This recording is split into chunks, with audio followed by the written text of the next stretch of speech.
തിരുവനന്തപുരത്ത് കോൺഗ്രസ്സുകാരൊന്ന് ഉണർന്നു നോക്കുകയാണ്, വല്ല രക്ഷയുണ്ടോയെന്നറിയാൻ. തിരുവനന്തപുരം കോർപ്പറേഷനിലെ ആകെ 10 സീറ്റിൽ അങ്ങനെ ഇരിക്കുകയാണ്. ഒരു കാലത്ത് വലിയ പ്രതാപത്തോടു കൂടി കഴിഞ്ഞവരാണ്. സംപൂജ്യരാകാൻ അധികകാലമില്ല എന്നവർക്ക് തോന്നി. ഡൽഹിയിലെ നിയമസഭയിലെ കോൺഗ്രസിൻ്റെ സ്ഥിതി എന്താണിപ്പോൾ?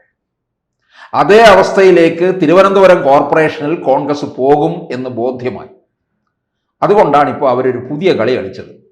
അതായത് നേരത്തെ അങ്ങ് സ്ഥാനാർത്ഥികളെ പ്രഖ്യാപിച്ചു. നേരത്തെ സ്ഥാനാർത്ഥികളെ പ്രഖ്യാപിച്ചത് കൊണ്ട്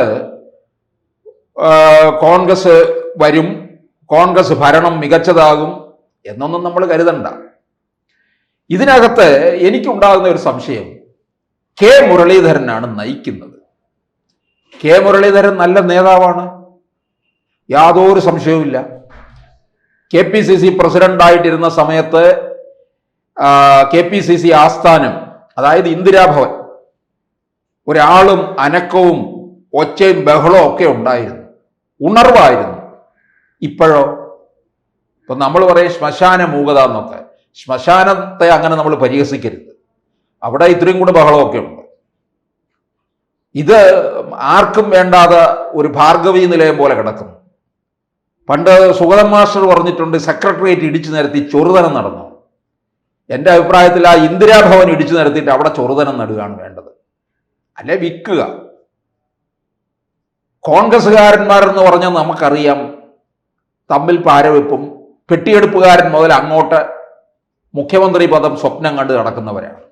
സ്വപ്നമൊക്കെ കാണുന്നത് നല്ലതാണ്.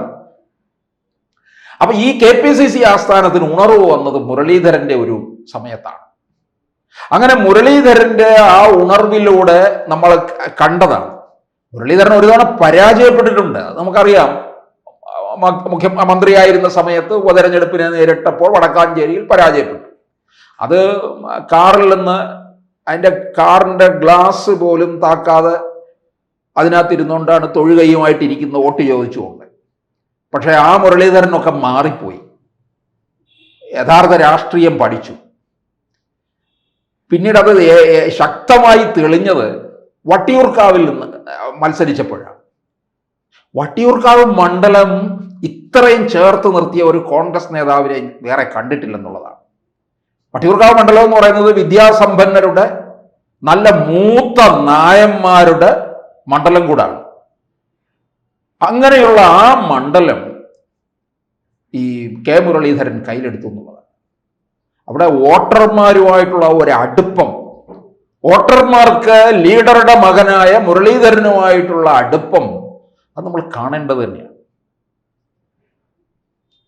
അങ്ങനെ വളരെ സ്ഥാനം പിടിച്ച് നിന്നിടത്തുനിന്നാണ് വട്ടിയൂർക്കാവിൽ നിന്ന് ഉടനെ വടകരയ്ക്ക് വണ്ടി കയറ്റി വിട്ടത്.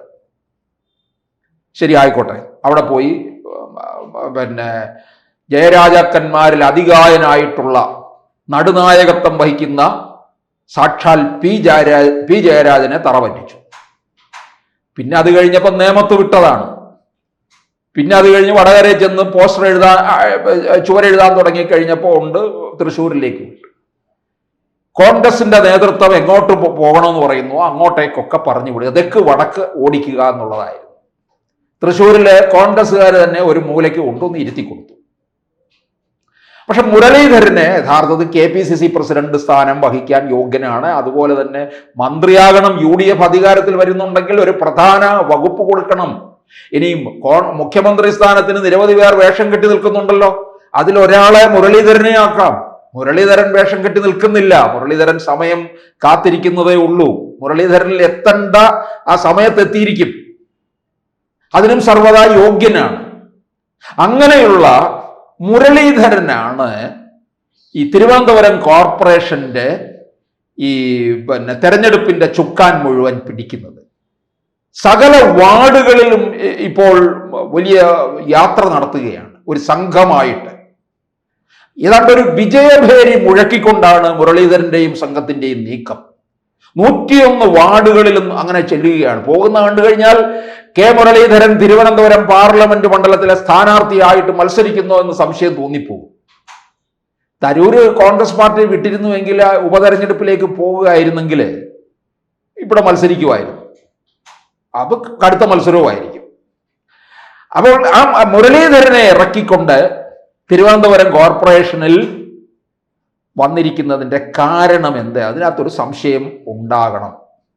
നേമത്ത് കൊണ്ടുവന്നു BJPയെ പരാജയപ്പെടുത്താനെന്നുള്ള രീതിയിൽ LDF വിജയിച്ചു. തൃശ്ശൂരിൽ പോയി, തൃശ്ശൂരിൽ മാത്രം നടന്നില്ല എന്നുള്ളതേ ഉള്ളൂ. അവിടെ CPIക്ക് കനത്ത അടിയും കിട്ടി, CPIയെ ഒതുക്കിയിടുകയും ചെയ്തു. അതിൻ്റെ അമർഷം മുഴുവൻ CPIക്കാർക്കുണ്ട്. ആ പകയാണ് പിന്നെ അവർ ഇങ്ങനെ മനസ്സിൽ കൊണ്ട് നടന്ന് PM ശ്രീ പദ്ധതിയിൽ കൊമ്പ് കോർക്കുകയൊക്കെ ചെയ്തത്. അങ്ങനെ മുരളീധരനെ കൊണ്ടുവന്നു കഴിഞ്ഞിട്ട് കേരളത്തിൽ തിരുവനന്തപുരം കോർപ്പറേഷൻ BJP പിടിക്കുന്നത് തടയാനുള്ള ഒരു ശ്രമമാണോ? പക്ഷെ തിരുവനന്തപുരത്ത് കോൺഗ്രസ്സുകാരിലൂടെ കോർപ്പറേഷന് യാതൊരു പുരോഗതിയും ഉണ്ടാകാൻ പോകുന്നില്ല. മുരളീധരന്റെ പ്രവർത്തനത്തെയോ മുരളീധരൻ എന്ന വ്യക്തിയെയോ മുരളീധരന്റെ നേതൃപാടവത്തെയോ ഞാൻ ചോദ്യം ചെയ്യുന്നില്ല, അത് അംഗീകരിക്കുന്നു. മുരളീധരൻ സമർത്ഥനാണ്, കേരള രാഷ്ട്രീയത്തിൽ ഒരു നിർണായക ശക്തിയാണ്, കേരളത്തിന്റെ മുഖ്യമന്ത്രിയാകാൻ തന്നെ സർവദാ യോഗ്യനുമാണ്. പക്ഷേ തിരുവനന്തപുരം പാർലമെന്റ് മണ്ഡലത്തിൽ എത്ര കോൺഗ്രസ്സുകാർ ഇവിടുന്ന് വിജയിച്ചു പോയിട്ടുണ്ട്? ഇവരെന്താണ് ഇവിടെ ഒലത്തിയത്? തിരുവനന്തപുരം മണ്ഡലത്തിന് വേണ്ടി ഒന്നും ചെയ്തിട്ടില്ല എന്നുള്ളതാണ്. ഈ വിഴിഞ്ഞം പദ്ധതി തന്നെ വന്നത് ഈ അടുത്ത കാലത്തല്ലേ? അത് LDFന്റെ മിടുക്കൊണ്ടൊന്നുമല്ല. ഇനി അവരിനിയും രോമാഞ്ചം കൊള്ളണ്ട. അത് ആണുങ്ങളുടെ കയ്യിൽ പിന്നെ കഴിവുകൊണ്ടാണ്. ഈ കോൺഗ്രസ്സുകാരന്മാരെ ഒരു MP പോലും തിരുവനന്തപുരത്തെ ഗുണപ്പെടുത്തിയിട്ടില്ല എന്നുള്ളതാണ്. തിരുവനന്തപുരത്ത് നിന്ന് ജയിച്ചു പോയിട്ടുള്ള MPമാരെല്ലാം വരുത്തന്മാരാണ്. M.M. ഗോവിന്ദനാർ നോക്കിയാലും PKV ആയാലും പന്നിയനായാലും ഒക്കെ തന്നെ, ഇപ്പൊ തരൂരും. അതുകൊണ്ടെന്താ ഇവർക്കൊക്കെ വന്നു നിന്ന് ജയിച്ചു പോകാനുള്ള ഒരിടമായിട്ട് തിരുവനന്തപുരത്തെ കാണുന്നുള്ളൂ. തരൂര് 2009 തിരുവനന്തപുരത്ത് മത്സരിക്കുമ്പോഴേ പറഞ്ഞ ഒരു കാര്യമുണ്ട്: തിരുവനന്തപുരം നഗരത്തെ ബാഴ്സലോണയാക്കും, അതായത് ഇരട്ട നഗരം. അതിനുവേണ്ടി അന്നത്തെ മേയർ K. ചന്ദ്രികയുമായിട്ട് കൊമ്പ് കോർത്തു. പിന്നീട് എത്രയോ സമയമുണ്ടായിരുന്നു ഈ പദ്ധതി ഉപേക്ഷിച്ചത്. എന്തുകൊണ്ട്? പിന്നെ പലരും മാറി മാറി പറഞ്ഞതല്ലേ, ഹൈക്കോടതി ബെഞ്ച് തിരുവനന്തപുരത്തേക്ക് കൊണ്ടുവന്ന് കളയും. ഇപ്പൊ ഹൈക്കോടതി തന്നെ നാണിച്ചു നിൽക്കുകയാണ്. പന്നിയൻ രവീന്ദ്രൻ ഇവിടുന്ന് ജയിച്ചു പോയാൽ പറഞ്ഞു, ഞാനിപ്പോൾ ഹൈക്കോടതി ബെഞ്ച് ഇങ്ങനെ തിരുവനന്തപുരത്ത് കൊണ്ടുവരും. അപ്പൊ ഈ കോൺഗ്രസ്സുകാരെ സംബന്ധിച്ചിടത്തോളം തിരുവനന്തപുരത്തിന് ഒരു MPമാരും ഒന്നും തന്നെ ചെയ്തിട്ടില്ല. അങ്ങനെയുള്ള ഒരു സാഹചര്യത്തിൽ തിരുവനന്തപുരം കോർപ്പറേഷൻ കോൺഗ്രസിന്റെ കയ്യിൽ കിട്ടിയാൽ എന്ത് പിണ്ണാക്ക് ചെയ്യുവരെ? ഇവർ 10 വർഷം പുറകോട്ടടിക്കും. വിഴിഞ്ഞം പദ്ധതി എന്താണ്? കേന്ദ്രം ഭരിച്ചിരുന്നല്ലോ കോൺഗ്രസ്, ഏറെക്കാലം ഭരിച്ചു മുടിച്ചല്ലോ. ഈ വിഴിഞ്ഞം പദ്ധതി എന്തുകൊണ്ട് അനങ്ങാതിരുന്നു? ഏതെങ്കിലും ഒരു MPക്ക് വാ തുറന്ന് വർത്തമാനം പറയാൻ കഴിഞ്ഞിട്ടുണ്ടോ പാർലമെന്റിൽ പോയി വിഴിഞ്ഞത്തിന് വേണ്ടി? ഇപ്പോൾ വിഴിഞ്ഞം വന്നത് CPMന്റെ പിടുക്കൊണ്ടൊന്നുമല്ല. ഇനി ഇത് കേട്ടിട്ട് അവർ രോമാഞ്ചം കൊള്ളണ്ട. അത് കേന്ദ്രം BJP ഭരിക്കുന്നത് കൊണ്ട് മാത്രമാണ് ഇത് നേടിയെടുത്തിട്ടുള്ളത്. ഇനിയും എന്തെങ്കിലും തരത്തിലുള്ള വികസനം ഒന്ന് ആലോചിക്കണം. ലോകത്തെ ഏറ്റവും വലിയ ഒരു ടൂറിസം ഭൂപടത്തിൽ നിറഞ്ഞു നിൽക്കുന്ന ഇടമാണ് തിരുവനന്തപുരത്തിനോട് ചേർന്ന് കിടക്കുന്ന കോവളം. ടൂറിസം സാധ്യതകൾ നിരവധി. ശ്രീപത്മനാഭസ്വാമി ക്ഷേത്രം, സ്ത്രീകളുടെ ശബരിമല എന്നറിയപ്പെടുന്ന ആറ്റുകാൽ, ഇതൊക്കെ തിരുവനന്തപുരത്തിൻ്റെ ഒരു പ്രത്യേക മാസ്റ്റർ പ്ലാൻ തന്നെ ഉണ്ടാക്കേണ്ടിയിരിക്കുന്നില്ലേ? തലസ്ഥാന നഗരമാണ് പോലും.